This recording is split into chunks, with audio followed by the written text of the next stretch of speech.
네. 이상민 연구위원님. 네. 예, 안녕하십니까. 나라살림연구소 이상민입니다. 정부는 29년까지 8.4 기가와트 데이터 센터 구축 계획을 발표했는데요. 기가와트, 메가 프로젝트 아니라 기가 프로젝트네요. 예, 기가 프로젝트 잘 되도록 기원하도록 하겠습니다. 그런데 8.4 기가와트에 대한 구체적인 산정 근거가 공개되어 있지 않습니다. 그래서 이 반도체에 얼마를 쓸지, GPU에 얼마를 쓸지, 예비 전력에 얼마를 쓸지 시장과 국민이 알 수가 없습니다. 이 부분은 좀 특별히 공개 약속 부탁드립니다. 그런데 앞으로 전력이 굉장히 많이 들어갈 것은 확실한데요. 그래서 이 정부 계획에는 공급 대책은 많이 있는데 안타깝게도 수요 대책은 없습니다. 공급과 수요가 같이 있어야 에너지 효율을 달성할 수가 있는데요. 우리나라는 반도체, 조선, 자동차 굉장히 효율이 좋죠. 그런데 전력 산업에 대해서 효율은 굉장히 부족합니다. 왜 부족하냐면은 수요 공급, 기본적인 시장 원리가 작동되지 않기 때문에 효율이 굉장히 부족한데요. 그러니까 우리나라 전기는 부족한 것도 문제지만 남는 것도 문제입니다. 1년 365일 중에서 한여름, 한겨울 빼고 한 360일 정도는 전기가 남습니다. 수조 원을 들여서 발전소를 짓는 것은 단 요 한여름, 한겨울 5일을 위해서 수조 원을 들여서 발전소를 짓고 나머지 360일 정도는 그냥 보조금을 통해서 들인 발전 설비가 그냥 놀고 있습니다. 근데 발전 설비가 놀고 있는 동안에도 용량 요금이라고 해서 그냥 발전 설비를 지속하고 있다는 이유로 용량 요금을 또 지급을 하거든요. 이것도 다 전기 요금에 반영이 됩니다. 이 수요 공급이 굉장히 작동이 되지 않는다, 비효율적이라는 얘기인데요. 해법은 사실 그렇게 어렵지 않습니다. 해법은 공급 확대랑 같이 수요 혁신도 추진하는 건데요. 그러니까 구체적으로 전기가 남는 시간, 그리고 전기가 남는 지역 같은 경우는 가격이 당연히 싸져야죠. 그러니까 다이내믹 프라이싱입니다. 그러니까 수요 공급 원리는 가격이죠. 그래서 시간과 지역에 따라서 다이내믹 프라이싱이 당연히 작동을 해야 되는 거고요. 이 가격 신호가 있으면은 ESS 경쟁력이 살아나죠. 전기차도 다 사실상 이동형 ESS입니다. 그러니까 쌀 때 충전을 하고 비쌀 때 활용할 수가 있습니다. 히트펌프도 마찬가지입니다. 지금 이 히트펌프가 보급이 안 되는 이유가 경제성이 적기 때문인데 가격이 쌀 때 히트펌프 열을 축적하면은 경제성이랑 보급률을 다 높일 수가 있습니다. 우리나라는 IT 강국인데요. IT 강국이니까 지능형 전력망, 실시간 계량 체계 운영할 수 있는 역량이 있습니다. 그러니까 이것이 수요 측면의 발전소, 이 VPP, 이 가상 발전소라고 하는데요. 공급 측면에서 발전소를 지으려면 수조 원을 들여서 이 물리적 설비가 필요한데 수요 측면에서 발전소, 가상 발전소, VPP는 발전소를 짓지 않아도 싼 전력 수요를 비싼 전력으로 이동할 수가 있습니다. 자, 그런 의미에서 저는 효율을 굉장히 중요하게 보는데요. 근데 정부는 이미 하고 있다라고 말할 수도 있어요. 왜냐하면 분산에너지법, 법적 제도적 설비가 이미 있거든요. 그래서 약간 가격이 조금 달라지기도 합니다. 그런데 이 시장과 기업이 활용할 만큼 충분한 가격 신호가 없습니다. 자, 이게 법도 있고 제도도 있지만 실질적으로는 시행을 하고 있지 않습니다. 이 이유는 어떤 정책 의지랑 그리고 이해관계자의 문제인데요. 이 정책 의지와 이해관계자를 조절하는 것은 대통령께서 좀 특별히 봐주셔야 될 것 같습니다. 이상입니다.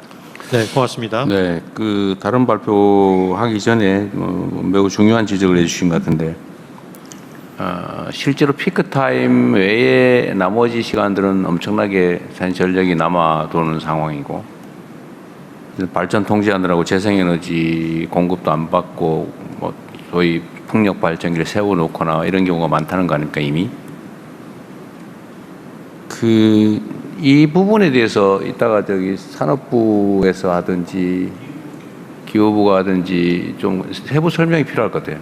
좀 우리 국민들께도 설명을 좀 해야 되고 제가 이 부분과 관련해서 하나 좀 지적하고 싶은 게 그러니까 이 다른 나라와 비교는 좀 2차적으로 하더라도 전기요금 체계를 좀 바꿔야 아까 말씀하신 대로 전력이 남아 도는 시간에는 싸게 피크 타임으로 좀 부족해 보이는 그때는 비싸게 이 전력요금 탄력요금제라 그랬나요?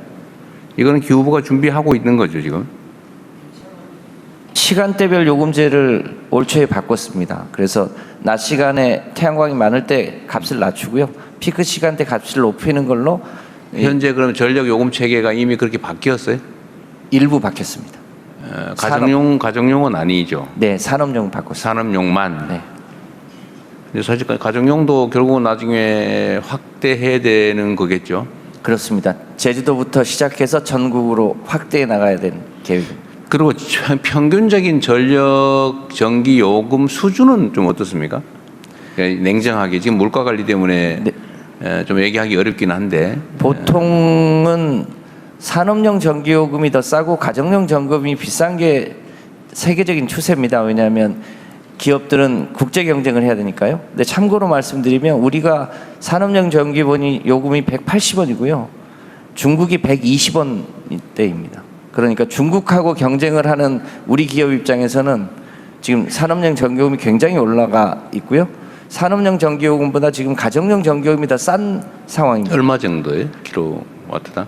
160원대. 20원 정도 차이가 네, 차이가 납니다. 납니다. 산업용이 더 비싸게 내고 있다. 산업이 훨씬 비싼 전기요금을 물고 있어서 국제 경쟁을 하는 특히 철강이나 석유화학이 그런 면에서 좀 어려움이 있습니다. 물가 부담이나 국민들의 이제 지금 소득 문제가 없다면 사실은 가정용 전기요금을 조정을 해야 되는 상황이군요.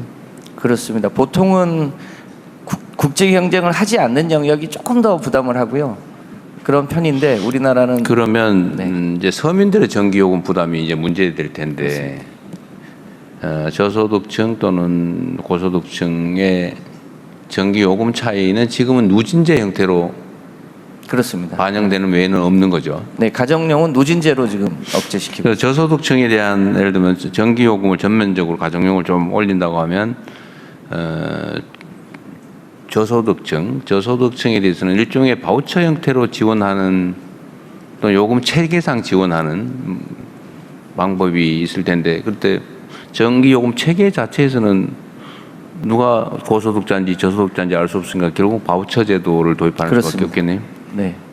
지금 연간 우리 바우처 전기요금 관련된 바우처 예산이 얼마쯤 되는지 아시는 분 계세요? 대략 한 8천억 1조 원이 조금 안 되는 걸로 알고 있습니다. 너무 적네요. 네. 뭐 나중에 또 한번 정책 토론 한번 해봐야 될 것 같습니다. 네. 네. 네. 잠깐만 하나만 더 이야기하겠습니다. 아까 히트펌프 얘기하셨는데 지금 유럽은 히트펌프로 엄청나게 빨리 많이 전환했죠.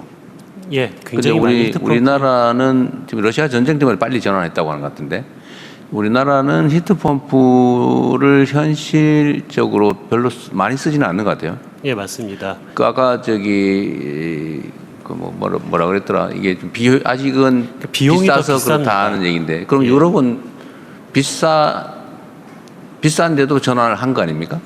근데 사실 좀 기후적인 영향도 많이 있고요. 그러니까 우리나라가 히트펌프 설치하기에 좀 기후적으로 불리한 측면도 있긴 있는데요. 그래서 현재 어떤 거예요? 기후적으로 어때서 그렇습니까? 너무 춥고 너무 덥고 기후 춥고. 변화가 너무 커. 유럽도 마찬가지 아닌가요? 예, 우리나라가 훨씬 심합니다. 그런데 밤낮 기온 차 이런 것도 영향이 있어요? 예. 그런데 우리나라 같은 경우가 지금 현재 히트펌프가 보급이 안 되는 이유는 가격입니다. 그냥 도시가스가 더 싸기 때문인데 이 히트펌프 돌리려면 전기가 필요한데 근데 전기요금이 도시가스보다 더 비쌉니다. 그런데 다이내믹 프레싱만 잘 된다면 쌀 때 히트펌프를 좀 가동할 수 있지 않을까 생각을 합니다. 그럼 결국 경제 우리 연료 시스템 때문인데 그럼 도시가스가 싼 것은 그냥 시장 경제 원리에 따른 건가요? 아니면 일종의 시장 경제가 그렇습니다. 보조금이나 이런 것 때문은 아니고? 예. 그 방법이 뭔가요? 그 가스 요금을 올려요. 세금을 그래서 히트펌프를 사용할 수 히트펌프를 있는 지원을 해주고 그 지원금을 가스 요금의 부담금 형태로 부과하거나 이래야 되는 히트펌프를 가동할 수 있는 전기요금이 지금은 비싼데요. 히트펌프 가동할 수 있는 전기요금이 그 전기가 남을 때 그 다이내믹 프레싱으로 전기가 남을 때 그 남는 전기를 히트펌프에 좀 싸게 공급을 하면은 이 시장 그러면 아까 경쟁력. 얘기한 대로 가정용 전기요금도 예를 들면 낮에는 싸게 저녁 때는 비싸게 이렇게 적용을 하면 히트펌프의 이런 비효율 문제는 어느 정도는 해결될 수도 있겠네요. 낮 시간에 전기요금이 쌀 때 추결을 할 수 있도록 그러니까. 해서 낮 시간에 수요를 늘려주는 방식으로 하면 되는데 그러니까 지금 가정용은 낮밤 시간에 전기요금 차이가 없잖아요. 그러니까 일단 가정용 쓰는 사람들은 낮에 더 많이 쓰려는 수요가 없는 거 아닙니까? 그냥 쓰는 거 똑같으니까. 근데 히트펌프를 도입하려면 낮에는 싸게, 밤에는 좀 더 비싸게 이렇게 해놔야 히트펌프가 효율성을 가질 수 있다 그 얘기죠. 네, 유럽이 히트펌프로 전환한 데는 러시아 전쟁 영향이 크고요. 유럽도 히트펌프가 초기 비용이 비싸기 때문에 보조금을 대략 비용의 40% 정도를 유럽도 지원을 해줬습니다. 근데 우리는 그 히트펌프가 대부분 공기열 히트펌프인데요. 전임 정부 때까지 공기열 히트펌프가 보조금 지원 대상에서 빠져 있었습니다. 지금은 이제 만약에 그 한다면 보조금 정책이 이제 들어와서 본격적으로 보급을 할 수 보조금 있게 정책도 해야 됐고요. 되고, 근데 문제는 요금 체계를 교정하지 않으면 효율성이 그렇게 많이 개선되지는 않는다는 얘기인데. 히트펌프가 비싸긴 합니다만 설치만 하면 가스보다 훨씬 비용이 적게 듭니다. 적게 들면서도 낮 시간대 추결을 하고 밤 시간대 쓰면 훨씬 더 효율이 올라가기 근데 때문에 가정용은 지금 밤이나 낮이나 가격이 똑같으니까 사실 그 얘기는 아직은 안 맞는 거죠. 그렇습니다. 그거 고쳐야 가정용은 누진제 문제가 있어서 그 누진제를 풀어주어서 누진제를 풀어주면 일단 그 지금 얘기하는 히트펌프로 대체하기 위한 뭐 프로그램이나 계획은 있어요? 올해 가정용 히트펌프를 제주도하고 가스 배관이 연결되어 있지 않은 남해안 쪽에 보급을 시작했습니다. 그래서 내년부터는 신축하는 아파트나 단독주택은 선택할 수 있도록 해서 가스 배관이 없는 아파트나 일반 주택이 이제 본격적으로 늘어날 예정으로 있습니다. 공기열 히트펌프는 그냥 뭐 도심이든 어디든 아무 데나 다 쓸 수 있는 거 아니에요? 그렇습니다. 근데 이거는 우리가 전력 사용의 효율성 제고를 위해서는 반드시 해야 될 일인데 속도를 좀 내야 될 일인 것 같네요, 이것도요. 그렇습니다. 내년부터는 이제 아파트도 가스 배관이 없는 아파트를 지을 수 있도록 그렇게 제도도 바꾸고 혁신도 준비를 하고 있습니다. 공기열 히트펌프를 우리 국민들께서도 좀 이해하실 필요가 있어서 그런데 공기열 히트펌프의 뭐 기본적 원리나 아니면 예를 들면 가정용으로 아파트에다 설치한다 그러면 면적은 얼마나 차지하는지 이런 얘기 잠깐 해줄 수 있어요? 네. 우리가 아는 공기열 히트펌프가 에어컨 냉난방 시스템하고 똑같은데요. 그 정도 수준이? 그 실외기에다가 조금 기능을 추가해서요. 거기 실외기에다가 바닥 난방을 연결하는 추결조를 하나 추가로 붙이는 겁니다. 에어컨 정도의 실외기에다가 예, 거기다가 한 200kg 정도 이제 물을 담는 통을 하나 추가로 담고요. 물을 데우거나 예, 바닥 난방하고 온수를 같이 하나의 실외기로 움직인다 이렇게 보시면 됩니다. 그러면 이제 난방을 해결하는 거예요?